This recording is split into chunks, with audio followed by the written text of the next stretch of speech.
Alright guys, TacticalRab back again today. Hope you're all doing well and enjoying your day so far. And with the kickoff classic just around the corner, some serious concerns have been raised that Control is in such a bad state right now that it may not even be played here in a few days' time. What are the pros going to do about it? Is Control still going to be in the game? What problems might this cause? And what other game mode could they potentially put in instead? Very much intrigued to your thoughts in the comment section below. If you enjoy the video, hitting the like button is the best thing you can do. Top of the channel, reaching new people, please do subscribe as well if you have not yet already. First of all, this from Sparta, of course, in the Challengers Cup last night. He's at, well, a substitute right now for Los Angeles Guerrillas. That guy got completely spun on, and, well, that was what was required, I guess, to get over the line on this map. So, yes, the game might not be as pretty here in Vanguard as, well, Cold War was and Trek games are in general, but I still think there's going to be some exciting moments this season. And, well, the game, when it's been played like this, 250, 248, this is Call of Duty at its best, right? Especially with a player like Sparta running around the map doing something like this. So, pretty absurd stuff, to be honest. This also from aBeZy in the European side. Kind of a surprise, frankly, to see aBeZy move away, but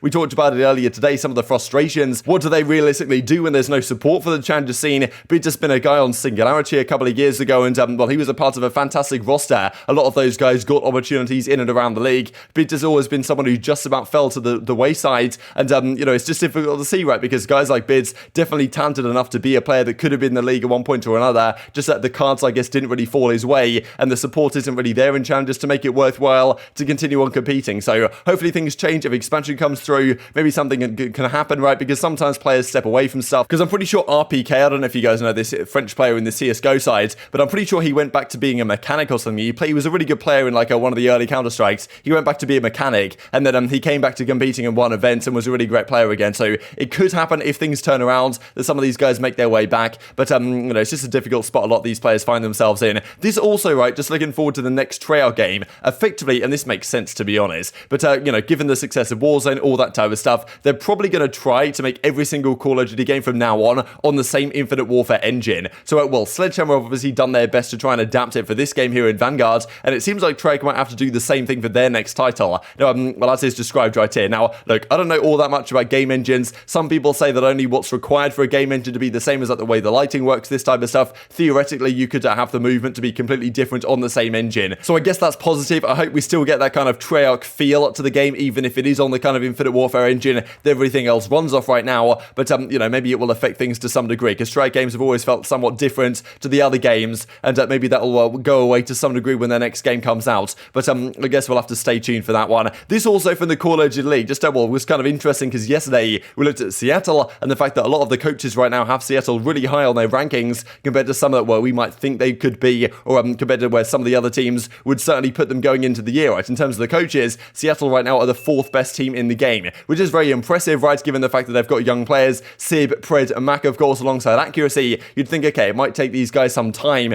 to really get into the groove of things, but apparently they're there or thereabouts already, and pretty nasty play here from Pred. The Call of Duty League, to their credit, are finally actually putting out some Vanguard clips here on the timeline. For whatever reason, they kind of blur out the names of the guys that he's shooting here, and the teammates as well. Not sure why that's the case, but I guess maybe just because it distracts, I guess, for the shots that he's hitting here in this clip. But also, Sib, I thought right here was kind of incredible. Like, apparently he did this on his 3rd try. He reckons in the replies that he did this on his 1st try, and then like he had to record it 2 more times because for some reason it wasn't recording first try. I don't really know, but you know, impressive nonetheless. He has a few words to say. Excited to play on LAN, excited to get back in business. And to be fair, like Sib's a character, right? And it's going to be entertaining to see how he goes this season. Hopefully, you know, he says a few things on Twitter here or there, because Nero, for example, over on Boston right now, I'd cross you, he says, you know, bro, you're 5'4". So, you know, it's a good start to the season, I thought, to be honest, before things have even kicked off. And let's dive into some of the big discussion here on Control. So as Saint says a few days ago now, and this is one of the interesting points really about some of these teams are going to be good hardpoint teams. Some of these teams are going to be good search and destroy teams, and Control was pretty much that mode where the really best teams, they separate themselves. Like last year, it was pretty much FaZe and Ultra. FaZe especially, Ultra had some crazy Control win streak that they had at one point or another of like 11 plus maps or something that, you know, the best teams tended to be pretty good at Control. But, well, this year it might be a very different story because, well, as Brian Saint says, of course, a couple of days ago, we're testing the 3rd game mode 1 a week before we fly out to the kickoff. Like, we love search and destroy in the Minnesota camp. Like, we're jealous of you guys in Challengers how much competitive search and destroy you get to play. No, that's the thing. At Brian Saint and the guys on Rokkr, we know they're a very good search and destroy team. Their hardpoint last year was not maybe where it could have been, but their search was very solid. Great search and destroy players, greater analytical minds on the roster, definitely, you know, good strats that they run, very consistent, don't overpeak and make stupid plays a lot of the time, but their firepower might not be quite where it needs to be compared to some of the other teams teams in the respawns. So that's where it kind of gets interesting, right, when it gets to the discussion of, okay, if Control isn't ready for the kickoff, as it seems a lot of people say it's not, as Brian says once again yesterday, the fact Control is this broken when the game has been out this long is impressive. So many issues right now with Control. Yes, they fixed the spawns to some degree. They fixed a few of the issues that are really causing the game, like glitches, for example, where the ticks just straight up didn't work sometimes in Control, where once you got one tick, it would just go down below it again. That type of stuff has now been fixed, it seems. But, well, other things that certainly do still exist in the game. We talked about if there's someone in Corecaster, that it could just end for no reason in round 4. And as Brian says, the games end randomly. People spawn up half the time with no spawn delay. That apparently is another issue as well. Spawn delay is just completely disappearing. So if they do play Control, because the CDL have said, the official line, I guess, from the league is that Control is going to be the third mode. And I think it will be played at the kickoff. But some of the pros, I've definitely heard about this from some of the pros, and clearly Saint is pointing it out as well. They're not convinced it actually will be played at the kickoff. They think that they might be able to get around it, play something else, that the state of the game right now is just not so that it can be played competitively. At the same time, the event might not be the most competitive anyway, because it's single elimination. There's no real points on the line for the season. Does it really matter if we play a broken Control? I don't know. The other option is, right, okay, let's take one of the other game modes and have them played 3 times in a series. That is one of the big questions right now as to what you do about this. This also from Insight, right? I can't believe there's different spawns without CDL tuning. So apparently there's some issues in the game rules right now where if you use the CDL rules, things that don't work as intended. For example, in Hardpoint, the respawn delay is wrong. I'm pretty sure there's some issue if you use the CDL rules in Control where sometimes the game will crash more often than it would without. But apparently when you put the CDL rules on, the spawns are now magically different, right? So if the CDL rules are incorrect, as they can be at the moment,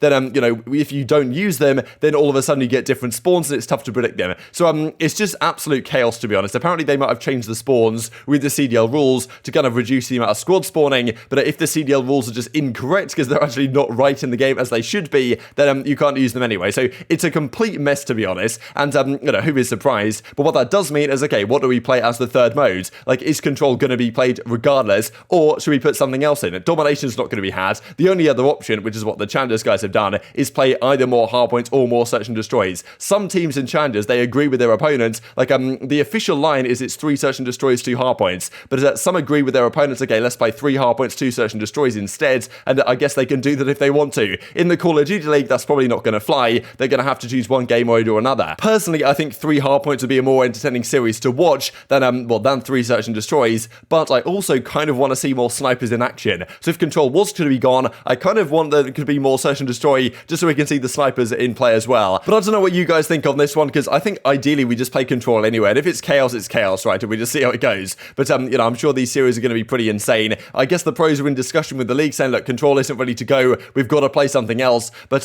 when is it actually going to be fixed, right? Because we've got to play a third game mode at some point, you would think. But how long is it going to be until some of these issues actually get resolved? It's a difficult one for the pros to deal with, I'm sure, no doubt. But I guess it's going to be kind of entertaining to some degree for us as fans to see how this progresses. This also to share a couple of clips, because Crimsix wasn't particularly happy about the state of the game as well. The bloom mechanic in the game has not really been talked about in quite some time, but he gets into this gunfight here with the MP40, and the bloom seems to cost him to some degree here on Bacage. There's also a clip I'll share that was kind of funny, really, of Clayster getting spun on by Zero. Yo, I spawned 10. Go bomb. Bomb dead. Hole.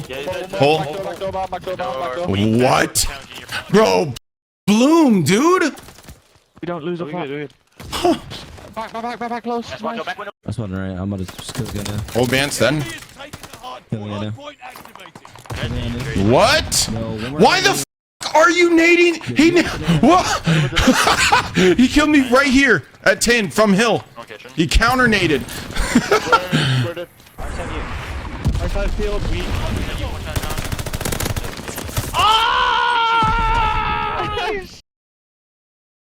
Teammate called an airstrike. Anti-side.